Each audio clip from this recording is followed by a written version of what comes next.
Muy buenos días, mis amadas hermanas en el Señor, esperando que la gracia de Dios, todas vosotras estéis gozando de la presencia del Señor, de su gracia, de su respaldo, de su poder.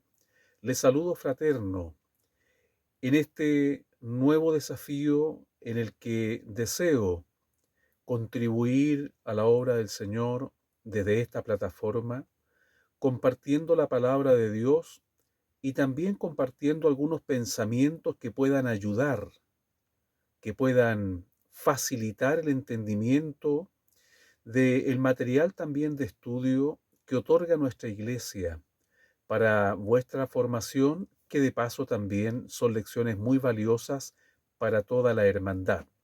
Ese es el propósito y la manera en que voy a procurar generar estos materiales a modo de aporte, de motivación, a modo de una ayuda para que ustedes puedan entender mejor o puedan sentirse estimuladas en la gracia del Señor a seguir escudriñando la palabra de Dios, preparándose para los temas de instrucción, de formación cristiana, de doctrina cristiana que ustedes reciben cada día lunes mediante la ayuda del Señor, de sus hermanas Dorcas mayores, a quienes Dios ha puesto por delante, las esposas de nuestros pastores y de nuestros propios pastores también. Así es que Dios mediante, para su gloria, para ayuda de ustedes, voy a estar preparando estos materiales previos a cada día lunes, dejando en claro que esto no es un estudio bíblico. Habitualmente no soy de los entregar citas bíblicas, seguir un estudio muy metódico en este tipo de trabajos. Lo que aquí hago, y vuelvo a repetirlo, es entregar un aporte, un incentivo, una motivación a seguir buscando en la palabra del Señor y a estar atentos y atentas a lo que nuestros mayores en la iglesia nos van a seguir dando. De manera que tome usted esto de esa manera, para que usted pueda sentirse motivada, impulsada a seguir mirando la palabra del Señor más profundamente, sobre todo cuando a mis hermanas les toca exponer alguno de estos temas o de estos títulos y se les hace también difícil. Muchas hermanas Dorcas por interno, por WhatsApp, por Messenger, me preguntan, me consultan, me piden alguna ayuda, porque debido a su recargada agenda de labores diarias, sobre todo cuando hay mamitas eh, criando hijos, formando hijos, con responsabilidades fuertes de familia, se les hace difícil muchas veces encontrar ese tiempo apacible, concentrado, de calidad, para mirar la palabra del Señor, para orar al Señor y estar en contacto con el Espíritu de gracia. Entonces, quiero ayudarles un poquito para que así se le vaya haciendo algo más fácil, pero también quiero motivarles y llegar a incentivarles a que ustedes puedan escudriñar la palabra de Dios por sí mismas. Instrumentos útiles para estudiar la palabra del Señor, herramientas útiles, son, por ejemplo, tal vez alguna de ustedes ya la tenga, pero ayuda muchísimo una Biblia que es muy didáctica y que no tiene una inducción doctrinal, es decir, no busca llevarnos por un camino doctrinal propiamente tal, sino que nos ayuda a facilitar nuestro acceso al libro, a la Biblia, al contenido literario. Me refiero a la muy ya conocida Biblia Thompson. Gracias a Dios está en distintos formatos por los que he visto por allí algún precio que va desde los 20.000 hasta los 50.000 pesos chilenos. Eh, los formatos más baratos son Biblias de tapa dura, ¿no es cierto? Pero el texto es absolutamente el mismo. Las Biblias más caras traen cierta fineza, ¿no es cierto? Eh, alguna cosa como esa, pero el texto es el mismo. Así que hay posibilidades para poder adquirir una Biblia Thompson. La Biblia Thompson nos ayuda a encontrar una cadena de textos en base a un tema. Si el tema es el amor, usted puede ir a las páginas donde se ubican por orden todos los textos bíblicos que hablan de amor. Y ahí usted puede sacar los textos bíblicos que le sirvan para la exposición, por ejemplo, o estudio que usted quiera hacer. Un cuidado que hay que tener con la Biblia Thompson y con cualquier otro acceso a la Biblia es no quedarse con un texto o con textos en solitario, aislados. ¿A qué me refiero con esto? Si usted toma un texto, por ejemplo, sobre el amor, y le va a aparecer allí un texto muy conocido por todo el pueblo cristiano, porque de tal manera amó Dios a este mundo. Eso es Juan capítulo 3, versículo 16, un texto, yo creo que de los más famosos dentro del pueblo evangélico y dentro del mensaje bíblico. Este texto, perdón, este texto tiene su contexto, es decir, usted puede tomar el texto, pero leer todo lo que está escrito hacia atrás y lo que viene escrito después del texto, para que usted tenga una idea de por qué el Señor inspiró estas palabras en el apóstol Juan, cuál era su propósito, cuál era la idea que él tenía, qué mensaje nos llega. Entonces, esa es una recomendación. No se quede con un solo texto. Siempre lea lo que se llama técnicamente el contexto, todo lo que rodea al texto que usted ha elegido. Eso es algo así como se dice hoy día, un tips o algunos tips que le pueden servir a usted para poder hacer más fácil el trabajo de preparar el material bíblico para cada día lunes en la clase de nuestras hermanas Dorcas. Dicho esto, en otros videos voy a ir agregando otros tips, otras recomendaciones. Vamos a mirar lo que el expositor de las hermanas Dorcas nos entregan para el próximo día lunes. El tema general dice sincera humildad que deben tener los instrumentos de Dios.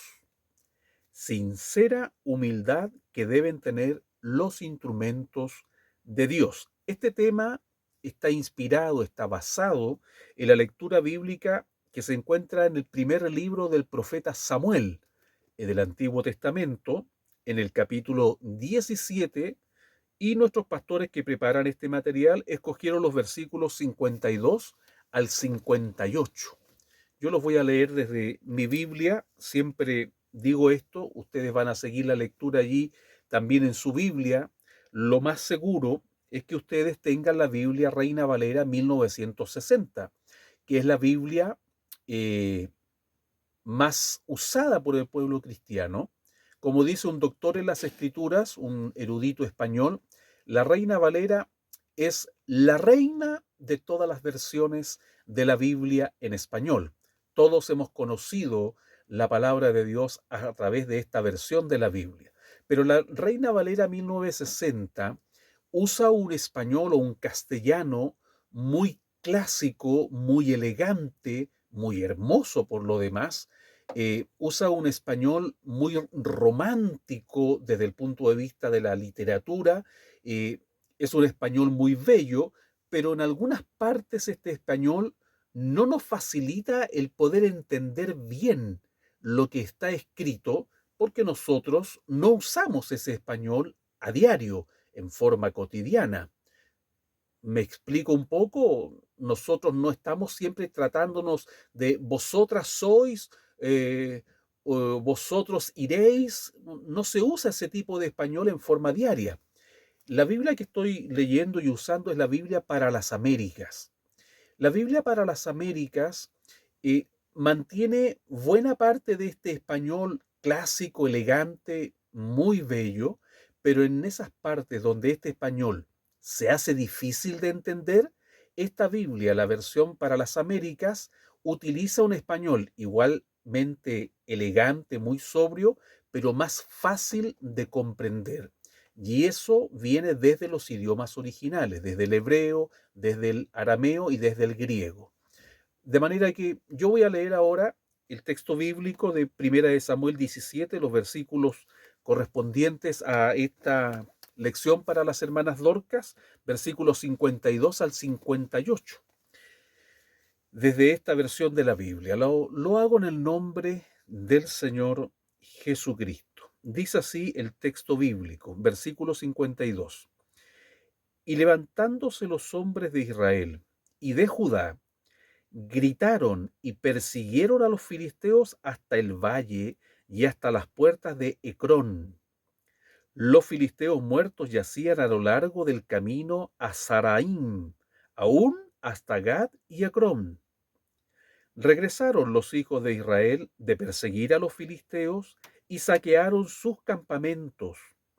Entonces David tomó la cabeza del filisteo y la llevó a Jerusalén, pero puso sus armas en su tienda. Cuando Saúl vio a David salir contra el filisteo, dijo a Abner, el comandante del ejército: Abner, ¿de quién es hijo este joven? Y Abner dijo: por tu vida, oh rey, no sé. Y el rey dijo: pregunta de quién es hijo el joven. Cuando regresó David de matar al filisteo, Abner lo tomó y lo llevó ante Saúl con la cabeza del filisteo en su mano. Y Saúl le dijo: joven, ¿de quién eres hijo? Y David respondió: yo soy hijo de tu siervo Isaí, el de Belén. Amén. Ese es el texto bíblico base, digamos, que inspira el tema sincera humildad de quien debe tener o que deben tener, perdón, los instrumentos de Dios. Miremos un poquito el contexto de la historia, aunque es una historia muy conocida, la de David y Goliat.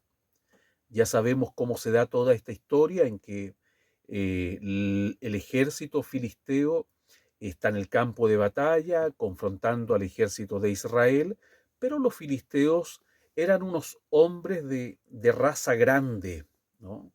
Eh, Más modernamente podríamos comparar a los filisteos con los vikingos, estos hombres así muy imponentes, de 2 metros de estatura, con un físico muy fuerte. Los israelitas no tenían esa contextura física. Entonces, entre ellos estaba también este filisteo eh, Goliat y otros también, de una estatura todavía mayor, por lo cual se imponían e inspiraban bastante miedo.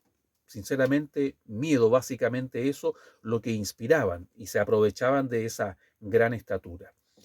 Así estaban los israelitas, con miedo frente a los filisteos y frente a Goliat, que era un hombre al parecer difícil de vencer, y también eran militares o soldados bien entrenados. En medio de esto aparece este joven, David, para confrontar a los filisteos y en particular, de manera específica, confrontar a este filisteo al que conocemos como Goliat del gigante. Y su confrontación no está basada, ni podría haber estado basada, en su apariencia física, en su contextura, sino que estaba basada más bien en la fe y en la relación que David tenía con el Dios de Israel y que todos los israelitas debían de tener con el Dios de Israel. Ya los israelitas tenían una larga historia que los respaldaba de cómo Dios, Jehová el Señor, había luchado las batallas por ellos, dándoles grandes victorias, a pesar de que ellos no eran tan numerosos, a pesar que en un principio no tenían un entrenamiento militar propiamente tal, pero desde los lomos de Abraham, los israelitas tenían antecedentes de que Dios podía darles la victoria aun cuando ellos estuvieran en total desventaja. No olvidemos el pasaje allá en Génesis respecto de Abraham, cuando Abraham arma una suerte de guerrilla con sus sirvientes, con sus esclavos, con la gente que lo acompañaba, para ir a rescatar a su sobrino Lot, que había caído en manos de un rey o de unos reyes que se habían así confabulado con un ejército regular y que habían arrasado las llamadas ciudades de la llanura, entre las que se encontraba Sodoma, donde se había vecindado el sobrino de Abraham. Entonces, Abraham los asalta, los persigue, les presenta batalla, los derrota por completo, los deja en huida, en escape, sin tener Abraham experiencia como militar, sin ser él un guerrero del desierto y su gente, sus sirvientes, sus esclavos tampoco. Entonces, desde allí hay antecedentes de cómo Dios respalda a los suyos. Pero todo parece indicar que en ese momento de la historia de David y Goliat, los israelitas, el propio rey Saúl y su alto mando, no estaban recordando o su fe estaba muy tibia o muy fría, que no estaban reaccionando en base a los antecedentes espirituales que su vida como país ya tenía en las páginas sagradas de su historia. Entonces estaban con miedo y estaban muy apocados por la superioridad de los filisteos. David parece ser un muchacho que tiene en cuenta la historia sagrada de Israel, que tiene una relación con el Dios de Israel y que confía plenamente en la grandeza de este Dios. Así es que David, eh, fortalecido por todo ello, confronta a Goliat y ya conocemos también la historia, ¿no? Finalmente usa una honda que no es un arma de guerra propiamente tal. La honda es un artefacto, un instrumento, una herramienta de trabajo más bien pastoril. Y con esto David confronta a Goliat, ¿no es cierto? Lo derriba y con la propia espada, que debió haber sido una espada bastante grande, voluminosa, pesada, este joven pastor de ovejas le corta la cabeza a Goliat. David es todo un personaje en la Biblia. Lo es para Israel, lo es en la Biblia y también lo es para nosotros. De hecho, es un personaje que es como una suerte de señal profética para el Mesías que iba a venir sobre Israel, nuestro Señor Jesucristo, ¿no? Se habla, ¿no es cierto?, del Señor Jesucristo como el Hijo de David o como el heredero del trono de David. Sobre él se va a prometer, ¿no es cierto?, que ese trono, que esa dinastía real no tendrá fin, porque el heredero definitivo, naturalmente conocemos nosotros hoy día, sería el Señor Jesucristo, cuyo reinado no tendrá fin. Entonces, David es un personaje muy, muy señalador de muchos principios bíblicos. Y allí nos vamos metiendo un poco en el tema para el próximo lunes, la humildad, la sencillez, la sinceridad que deben tener los instrumentos que Dios usa. Ya vamos a ver algunos detalles sobre eso, pero quedémonos un rato más con David, porque David es un hombre elegido por Dios, por supuesto, pero que en algún momento también es señalado gráficamente por Dios para fines muy, muy grandes, pero procedente de una familia que al parecer tiene algún problema, por lo menos en la relación padre e hijo. Eso no debemos olvidarlo porque es un detalle importante para lo que vamos a ver más adelante o para lo que la Biblia nos va a mostrar más adelante en base a, a las historias del rey David. Cuando el profeta Samuel, por instrucción de Dios, va a la casa de este señor israelita Isaí, Dios instruye a Samuel y le dice que vaya para allá y que lleve el cuerno con aceite, porque tiene que ungir al que será nuevo rey en Israel, en la casa de Isaí. Bueno, Isaí entiende todo este proceso, ¿no es cierto? Usted puede ver la historia también en el libro del profeta Samuel. Y este señor Isaí hace pasar o hace como desfilar a sus hijos varones que eran militares, que eran soldados. y seguramente por su entrenamiento militar, por su condición física, eran personas también de una apariencia imponente, importante, como más o menos tenía que ser la figura de un rey. Esa era la imagen que tenían también los israelitas desde sus ancestros que vivieron en Egipto, donde los faraones eran personas imponentes, y luego lo vieron con los demás pueblos que fueron enfrentando, y con los propios filisteos, veían que sus líderes eran hombres grandes. Entonces, este israelita Isaí hizo pasar a uno y al otro, pensando que alguno de esos hijos guerreros militares debería ser el candidato seguro para lo que Dios había determinado. De hecho, el propio Samuel tiene esta misma inclinación.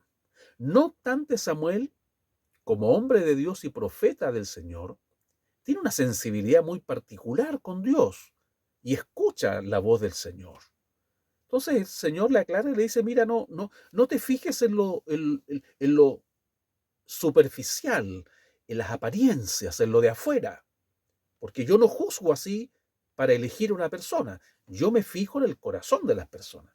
Bueno, también conocemos la historia, inspirado por el Espíritu Santo, Samuel le dice ahí, ¿estos son todos tus hijos? Y recién Isaí hace mención de la existencia de un hijo llamado David. Es el menor. ¿Dónde está David? No está en la casa, no está durmiendo, no está descansando, no está jugando por allí. David había sido, por alguna razón, relegado por su padre a los campos donde están las ovejas. Está pastoreando las ovejas, allá lo tengo. Y seguramente que David estaba allá, porque a los ojos de su padre, David parece ser que no tenía una gran apariencia de llegar a ser alguien en la vida. Y ya esto nos va introduciendo de lleno en el tema. Dios no juzga según las apariencias. Muchas veces,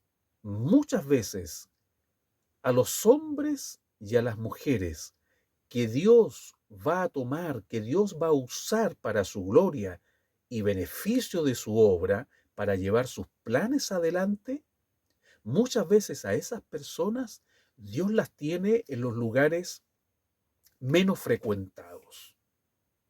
Podríamos describir la escena de Isaí, Samuel y su casa de una manera más moderna.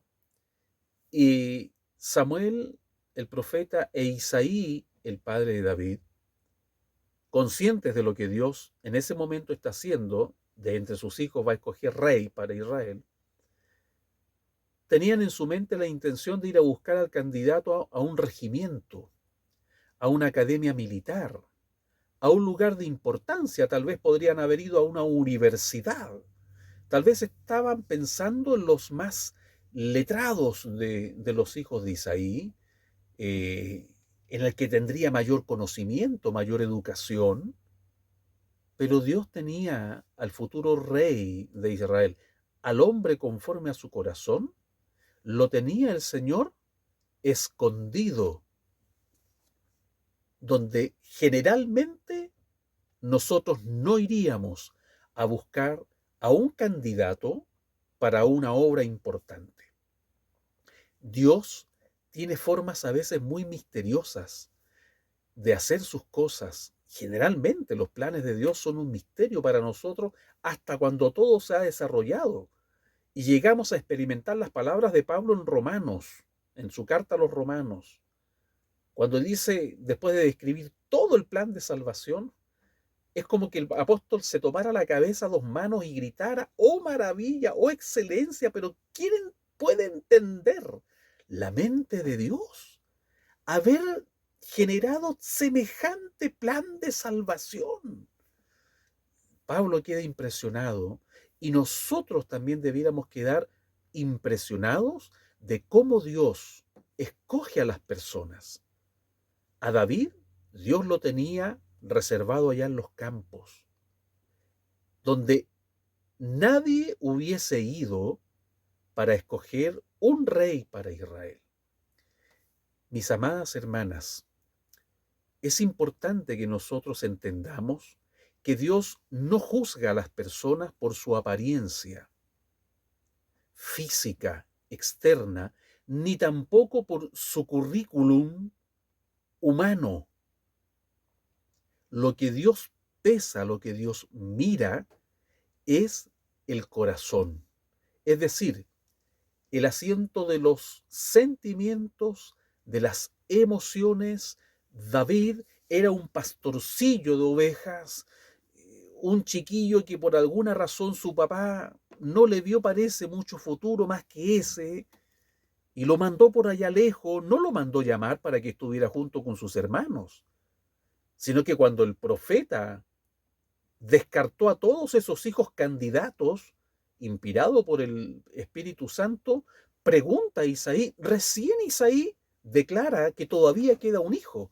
Por alguna razón ese papá no miraba con buenos ojos a su propio hijo, pero el Dios del cielo miraba el corazón de ese pastor de ovejas, que estaba ya en los potreros, donde la gente no le gusta mucho ir porque está el estiércol de los animales, porque hay generalmente barro después que llueve, si está seco está lleno de polvo, de tierra. No es un lugar muy agradable. Allá Dios pone generalmente a los suyos, porque Él mira lo que hay dentro. Y de David se dice en la Escritura, y así ha quedado para todas las edades, él era un hombre conforme al corazón de Dios. Mis amados hermanos y hermanas en el Señor, tengamos en cuenta esto cuando nos toque a nosotros evaluar a otros, y aun cuando nos toque evaluarnos a nosotros mismos. Dios mira el corazón de las personas. Por lo tanto, la humildad de los instrumentos en las manos de Dios no tienen que ver con una apariencia de vestimenta muy sobria, tal vez muy pobre, no tiene que ver con eso. De manera que en la práctica, en el día a día, no debemos juzgar nosotros según las apariencias, porque el Señor puede sorprendernos y generalmente nos sorprende.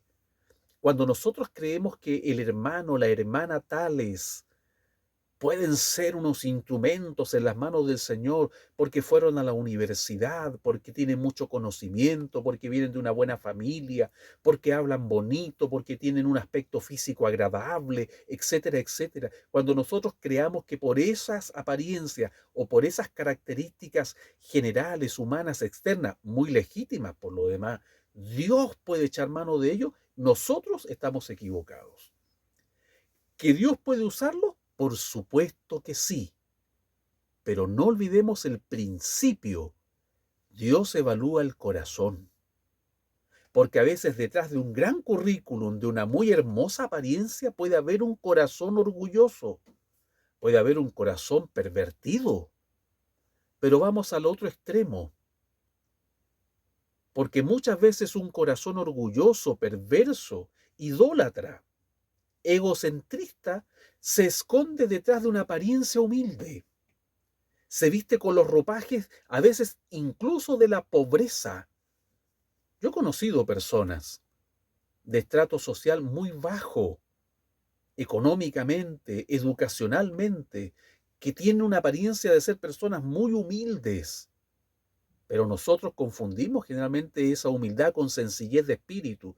Pero son personas altivas, resentidas, orgullosas. Tengamos cuidado entonces, a partir de este tema, cómo nosotros nos evaluamos entre nosotros. Siempre pesemos mediante la regla normativa que el Señor dejó. Por sus frutos los conoceréis. Sea una persona de la más alta sociedad que el Señor ha llamado, porque no nos olvidemos que la salvación es para todo el mundo. Podemos tener una persona de la alta jerarquía, de la alta sociedad, un ilustrado, una ilustrada. Podemos tener a un sencillo, una sencilla persona de un estrato social muy bajo, muy pobre, con poca educación, pero nosotros debemos siempre examinarlo por los frutos, es decir, por lo que expresa su carácter. Y también la otra regla, de la abundancia del corazón habla la boca. ¿Quiere usted saber quién es sencillo y quién es humilde? Escúchelo con atención. Porque de la abundancia del corazón habla la boca, es inevitable. La persona que está llena de orgullo, llena de ese yo personal, de egocentrismo o de resentimientos, de rencores y de muchas otras manifestaciones de las obras de la carne, puede comenzar hablando muy bonito, pero siempre va a llegar un momento en que es inevitable que se le salgan los pensamientos por la boca. Es inevitable, va a terminar expresando lo que abunda en el corazón. De paso, debo decirle que esa regla, por sus frutos se conoce el árbol, de la abundancia del corazón habla la boca, sirve también para nosotros mismos, para que nosotros ante el Señor nos evaluemos de qué estoy hablando, qué evidencia mi voz respecto de lo que hay aquí adentro en el corazón, cómo me estoy comportando, cómo reacciona mi carácter. Todas estas cosas, mis queridas y amadas hermanas, son importantes a la hora de que nosotros evaluemos a los demás y podamos distinguir también cómo Dios ocupa a las personas, decimos, como instrumentos. Ahora voy a pasar a esa parte, a reflexionar un poquito. Les voy a aportar con esta reflexión sobre la palabra instrumento. Eh, Instrumento se refiere en la vida, digamos, normal a, a un artefacto que, que para que tenga utilidad o para que sirva, tiene que ser manejado, ejecutado, manipulado por alguien de mayor poder. Lo explico de una manera desde el mundo de la música. Conocemos un montón de instrumentos musicales. Quedémonos con la guitarra, más conocida, tal vez más popular. La guitarra como tal es un artefacto, ¿no es cierto?, musical. Cuando se convierte en instrumento, cuando viene alguien que sabe ejecutarla, que sabe de música, que sabe de acordes, que sabe de melodía, que sabe de ritmo, alguien que tiene más poder. Ahora, la enseñanza, la guitarra por sí misma, pone resistencia al que la va a tocar, pone resistencia, le dice, tócame así, tócame acá. La guitarra es un artefacto que de alguna manera, espiritualmente o figuradamente, le entrega toda su voluntad al que la va a ejecutar, al que va a tocar la guitarra, es decir, al músico, al folclorista, al concertista. La guitarra se entrega por completo al que va a ejecutar las notas musicales. Y eso es aplicable en el sentido espiritual, religioso, bíblico, si se quiere llamar así también, cuando hablamos de un instrumento en las manos de Dios. Los instrumentos en las manos de Dios, si bien no son artefactos y tienen vida natural, ¿no es cierto?, biológica, pensamiento, voluntad, tienen espiritualidad, etcétera, etcétera, deben llegar a ese nivel de relación con Dios en que actúen como los instrumentos materiales.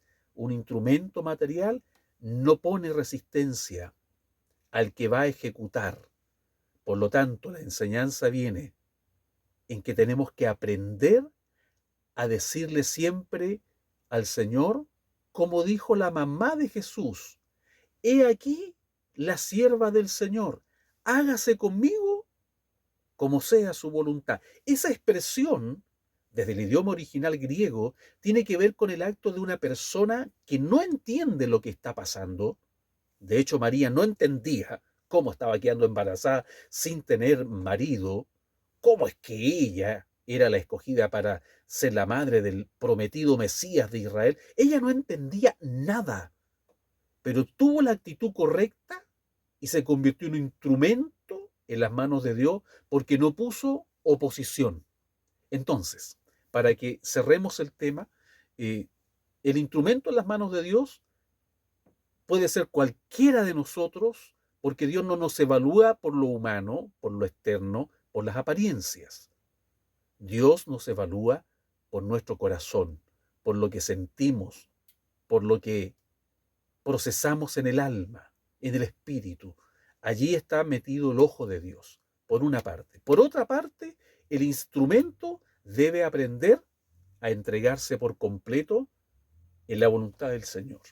Miremos alguna otra cosa, aprovechando el tiempo para no hacer tan largo el video. A veces cansa escuchar a la misma persona o mirar a la misma imagen. Y además, también por las tecnologías, los videos se vuelven más pesados en cuanto a esta cosa de los gigabytes y todas esas cosas. Miremos el primer título que dice: completa victoria del pueblo de Dios sobre el adversario y sus huestes. Allí hay citas bíblicas que ustedes pueden buscar en su Biblia. Yo voy a aprovechar el tiempo, les voy a dejar un pensamiento, un incentivo, así como un aporte para motivarles a escudriñar más la palabra de Dios. La victoria nunca ha sido nuestra. De hecho, nosotros los hijos de Dios jamás hemos ganado una victoria espiritual. Nunca. Usted dirá, pero ¿cómo? Si yo tengo experiencia de haber sido victoriosa. Voy a volver a repetir.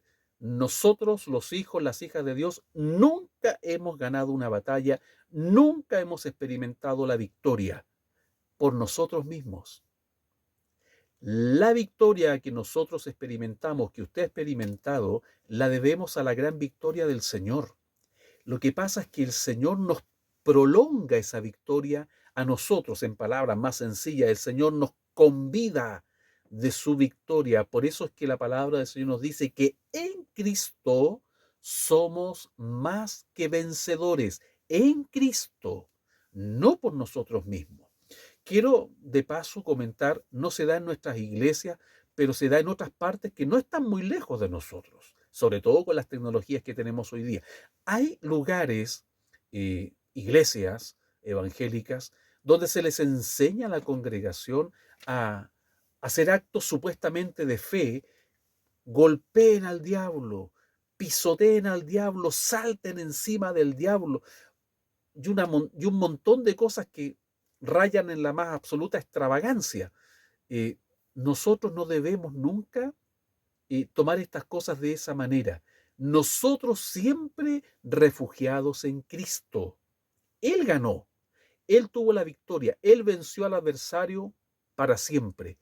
Él nos prolonga, Él nos convida, nos participa de su victoria. Por eso es que cuando estamos en Cristo, somos más que vencedores. Segundo título: instrumentos sin apariencia, poderosos en las manos de Dios.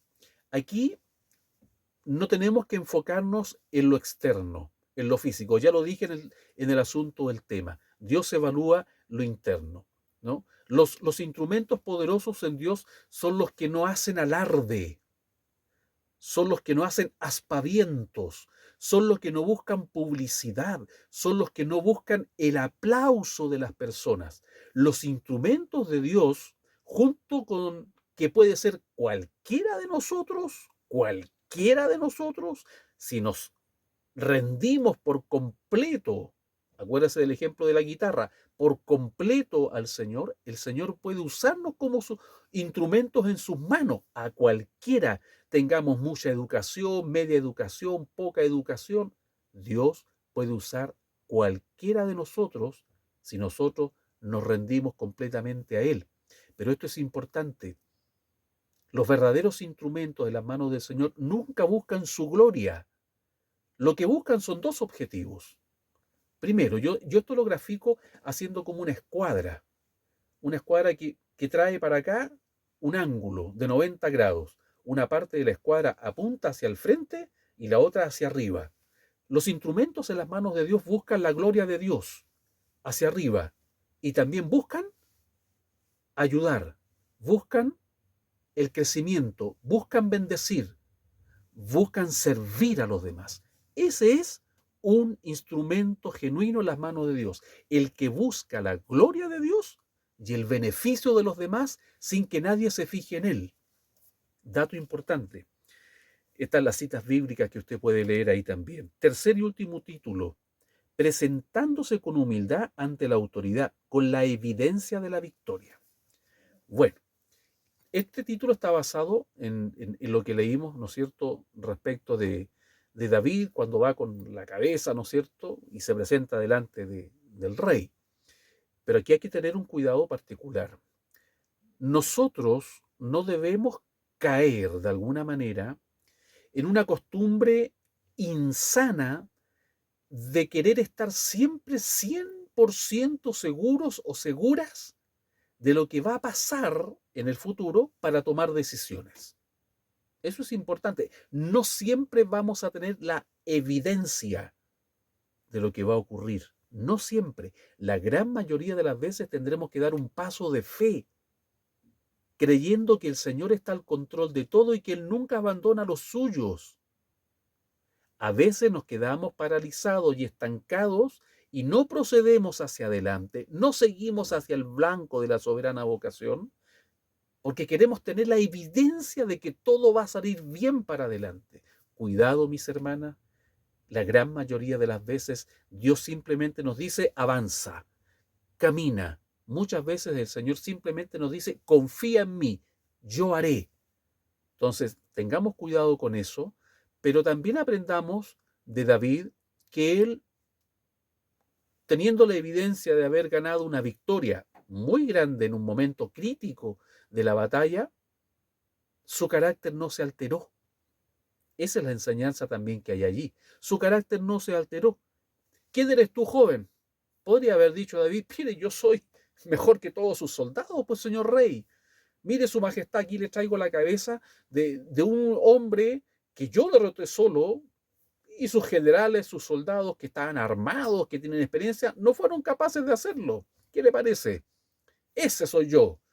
David dijo, mira, yo soy hijo de Isaí, el de Belén.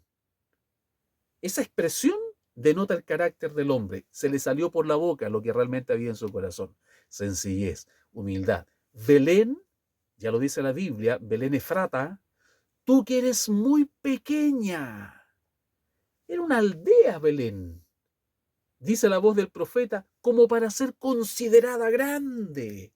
Estaba Jerusalén, estaba Nazaret, habían otras urbes en esa época mucho más grandes. Belén era una aldea de pastores, de gente que se dedicaba al pastoreo. No eran insignificantes, pero eran muy humildes, muy sencillos, no tenían una connotación. David dice, mira, yo soy hijo de Isaí, el de Belén, para que tú sepas de dónde vengo, entre comillas. David dijo, mira, soy lo que tú alcanzas a ver, no soy más que eso, probablemente ante usted, su majestad, yo sea un don nadie, pero aquí está la cabeza del gigante. El mensaje que hay allí, en este último título, vuelve a envolvernos en esta maravilla de la lección, ¿no es cierto? David, al final lo que nos está diciendo es que aunque él era de Belén, un pastorcillo de ovejas, su papá no lo había considerado para un cargo muy importante, con todo Dios le dio la cabeza del gigante. Dios te va a entregar también a ti la victoria si tienes esa sencillez y esa humildad tan necesaria para ser usados por el Señor. Que Dios nos bendiga, que el Señor les bendiga, mis hermanas Dorca. Espero ayudarles de esta forma, serles un aporte valioso. Siga buscando, lea las citas del expositor, vuelva a darle vuelta. Cuando vaya a la clase de Dorca, procure siempre desconectarse de su casa. No vaya a la clase de Dorcas cocinando, planchando, viendo la tarea de los niños para el otro día, con los problemas familiares. Dese un tiempo, 1, 2 horas que dura la clase, pídale la gracia al Señor, conéctese con el Señor, con su palabra, con lo que el Señor va a decirle por sus hermanas, por su pastor cuando les toque su reunión mensual. Estén atentas allí, porque ustedes, siempre en número, son más en las congregaciones, y ustedes como mujeres tienen una relación muy especial con el Señor Jesucristo. En otro video les voy a explicar aquello. Para el Señor sea la honra, la gloria y la alabanza. Saludos fraternos. Amén.